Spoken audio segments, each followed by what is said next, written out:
से ये एक मोह न छूटे। नमस्कार, आप देख रहे हैं दिल्ली दर्पण टीवी और मैं हूं आपके साथ अंशुल त्यागी।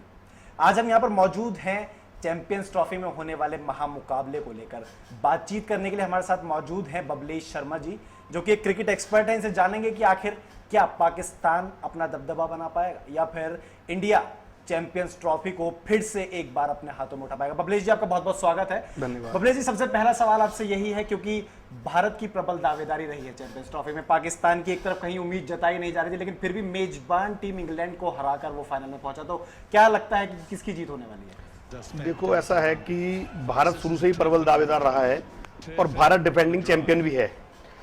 मेरा ये मानना है कि भारत इस मैच को भी आसानी से जीत लेगा, क्योंकि पाकिस्तान की टीम जो है वो कंसिस्टेंट नहीं है।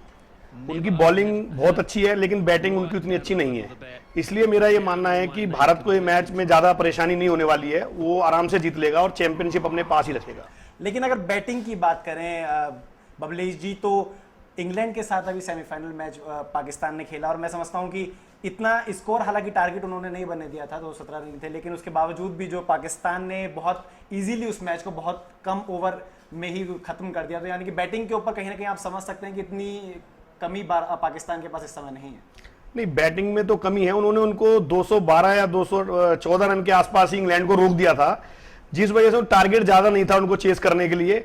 और उन्होंने, उनके बॉलर्स ने जो है उस दिन मैच के अंदर बॉलिंग काफी अच्छी की थी, जिसकी वजह से उन्होंने छोटे टारगेट पे उनको रोक लिया। और छोटा टारगेट चेस करने में उसमें दिक्कत नहीं है, क्योंकि वहां के जो विकेट हैं बहुत ज्यादा पाटा है, स्पाट विकेट है वहां के। तो टारगेट अगर बड़ा नहीं होगा तो आसानी से चेस हो जाएगा।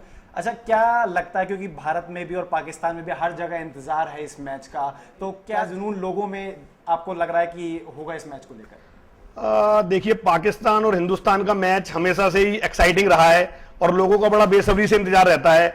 लेकिन पिछले कुछ समय से जब भी इनका मैच हुआ है, जीत हमेशा उसमें हिंदुस्तान की हुई है।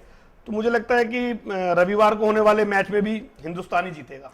10वीं बार भारत और पाकिस्तान फाइनल में आमने सामने आया है, तो इसे किस नजरिए से देखते हैं कि फाइनल में इतनी बार आमने सामने एक बार आना, और लेकिन जीत अगर बात करें तो अधिकतर हिंदुस्तान की इसमें हुई है। हिंदुस्तान की जीत इसलिए हुई है कि हिंदुस्तान के जो प्लेयर्स हैं वो काफी जुनून के साथ खेलते हैं, जो कि पाकिस्तान के जो प्लेयर हैं वो बड़बोले बोल तो बोलते हैं, लेकिन उसको मैदान पर ठीक से खेल नहीं पाते और उस बात को अप्लाई नहीं कर पाते मैदान के ऊपर। क्योंकि आपने बड़बोले बोल की बात करी, तो मैं आपको कल ही शाहिद अफरीदी का ट्वीट बताता हूं। पूर्व कप्तान है पाकिस्तान के। उन्होंने भारतीय टीम को मुबारकबाद देते हुए ट्वीट किया है कि मतलब भारतीय टीम आपको मुबारक हो और आगे भी आप इसी तरीके से खेलते रहें। लेकिन एक हैशटैग उन्होंने दिया है कि पाकिस्तान का तिरंगा लगाकर उस पर लिखा है कि एक और जीत। उस ट्वीट को किस नजरिए से देखते हैं? देखिए, अफरीदी इतने टाइम से खेलते रहे हैं। अफरीदी जब टीम में थे, जब कभी नहीं जिता पाए अपनी टीम को, तो अभी अफरीदी के ट्वीट का कोई मायने रह नहीं जाता इस समय। अच्छा, इसी के ऊपर एक ट्वीट भारत की तरफ से भी सहवाग का है, क्योंकि अधिकतर ट्वीट के जरिए वो लाइमलाइट में रहते हैं। उन्होंने कहा है कि फादर्स डे 18 जून को है, जिस दिन भारत पाकिस्तान का मैच। उन्होंने बोला है कि बाप और बेटे के बीच मैच है। तो किस तरीके से, किस नजरिए से सहवाग के इस ट्वीट को देख पा रहे हैं? सहवाग का ट्वीट मेरे ख्याल से बिल्कुल ठीक है। बाप और बेटे के बीच में मैच है, लेकिन पहले भी बाप ही जीतता आया है और अब भी बाप ही जीतेगा, उसमें कोई संशय की बात नहीं है। अच्छा, बॉलिंग की अगर बात करें, क्योंकि इमाद हसन, वहाब रियाज जैसे खिलाड़ी पाकिस्तान के पास है, किस नजरिए से उन्हें देखते हैं, कैसे? हाँ, उनका बॉलिंग अटैक जो है, स्विंग अटैक काफी अच्छा है। उनके जो तीगड़ी जो है, तीनों जो मीडियम पेसर बॉलर हैं, वो वाकई में ही बॉल अच्छी करते हैं। और भारत को मेरे ख्याल से 10-15 ओवर आराम से शुरू के अगर बैटिंग करेंगे और अगर विकेट नहीं गिराते हैं और 70-75 रन भी बनाते हैं, तो इंडिया के लिए काफी अच्छा होगा। क्या टॉस इस मैच में महत्वपूर्ण होगा? हाँ, टॉस बहुत महत्वपूर्ण होगा, क्योंकि भारत ने 3 जो मैच जीते हैं वो टारगेट को चेस करते हुए जीते हैं।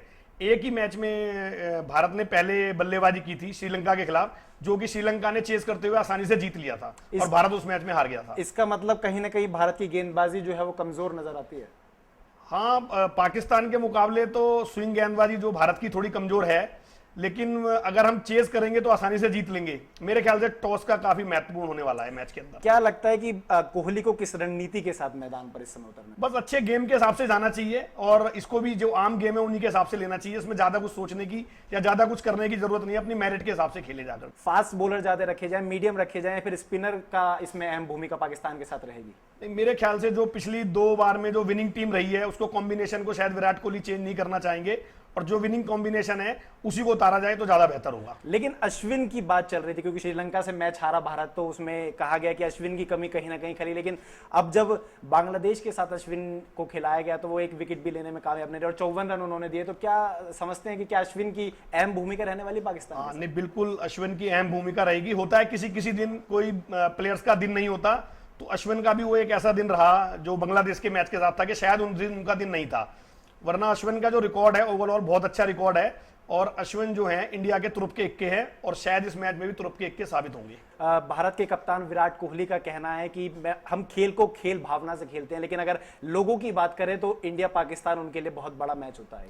हाँ बिल्कुल होता है इंडिया पाकिस्तान का मैच। वो इंडिया पाकिस्तान के मैच को भी जो लोग हैं एक जंग के हिसाब से देखते हैं, जैसे बॉर्डर पे जंग होती है उस मैच को उसी हिसाब से देखा जाता है, इसलिए लोगों की एक्साइटमेंट बहुत ज्यादा जुड़ी रहती है मैच के साथ, और इसलिए हारना भी नहीं चाहते। भारत की बल्लेबाजी इस समय बहुत बढ़िया चल रही है, और अगर बात करें शिखर धवन की तो उन्होंने सौरव गांगुली का रिकॉर्ड तोड़ दिया है। चैंपियंस ट्रॉफी में 665 रन सौरव गांगुली ने बनाए थे, और वो शिखर धवन इस समय वो गब्बर की तरह से आगे निकल गए हैं। तो क्या कुछ कहना शिखर धवन के बारे में? हाँ, शिखर धवन बहुत अच्छी अपनी फॉर्म में चल रहे हैं। तीनों मैचों में उन्होंने अच्छी ओपनिंग पार्टनरशिप दी है रोहित शर्मा के साथ में, और उन्होंने 9 मैचों में ये रिकॉर्ड तोड़ा है जो कि गांगुली ने 11 मैचों में बनाए थे। तो हमारी ओपनिंग पार्टनरशिप बहुत अच्छी है, लगभग 100 रन की पार्टनरशिप के आसपास वो हर मैच में ओपनिंग साझेदारी दे रहे हैं, जिसके बाद में रन चेस करने में नीचे के मिडिल ऑर्डर को कोई परेशानी नहीं आ रही है।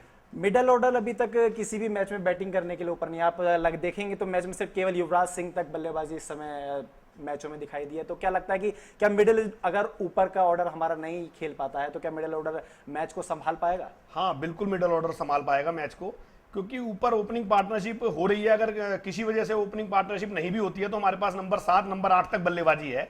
धोनी है हमारे पास में, युवराज हैं, केदार जाधव हैं और रविंद्र जडेजा हैं, और अगर अश्विन को खिलाते हैं तो अश्विन भी हैं। तो नंबर 8 तक हमारे पास बल्लेबाजी है, तो हमारे को जीतने में या खेलने में कोई भी परेशानी नहीं आएगी। मैदान के हिसाब से क्या लगता है, क्योंकि सपाट पीछे और बॉल जो है वहां पर तेज निकलती है, किस हिसाब से उस मैदान को देखते हैं, कैसे खेलना चाहिए? क्या अगर बॉलिंग आती है तो किस तरीके से रणनीति बनानी चाहिए, फिर अगर बैटिंग आती है तो क्या किस तरीके से खेलना चाहिए? देखिए, अगर पहले बॉलिंग आती है तो इंडिया की कोशिश ये रहनी चाहिए कि 250-275 रन के आसपास उनको हम रोक लें, और अगर पहले बल्लेबाजी आती है तो मेरे हिसाब से 300-350 के बीच में कुछ हमें स्कोर करना पड़ेगा, क्योंकि जो ग्राउंड है उस पर जो हाईएस्ट चेज है वो 287 रन है केवल। अगर उससे ऊपर अगर पाकिस्तान बल्लेबाजी करता और उससे ऊपर ले जाता तो क्या लगता है कि भारत उस टारगेट को पकड़ पाएगा? हाँ बिल्कुल पकड़ सकता है, क्योंकि हमारे पास ऐसे कैपेबल प्लेयर हैं जो अच्छे बड़े रन बना सकते हैं और जिन्होंने आगे प्रूव भी किया है। तो ऐसा नहीं है कि नहीं जीत सकते हैं, लेकिन फिर भी भारत की कोशिश ये रहनी चाहिए कि अगर पहले पाकिस्तान बल्लेबाजी करता है तो 250 और 275 के बीच में उनको समेटा जा सके। तो ये थे बबलेश शर्मा जी, जिन्होंने बताया कि आखिर क्या अहम भूमिका रहने वाली है भारतीय खिलाड़ियों की, या फिर ये कहें कि पाकिस्तानी बॉलर्स की भी अहम भूमिका इस मैच में रहने वाली है। आखिर क्या रहेगा इस मैच का नतीजा, ये जानते रहे, ये सब चीजें आपको बताते रहेंगे दिल्ली दर्पण टीवी के साथ।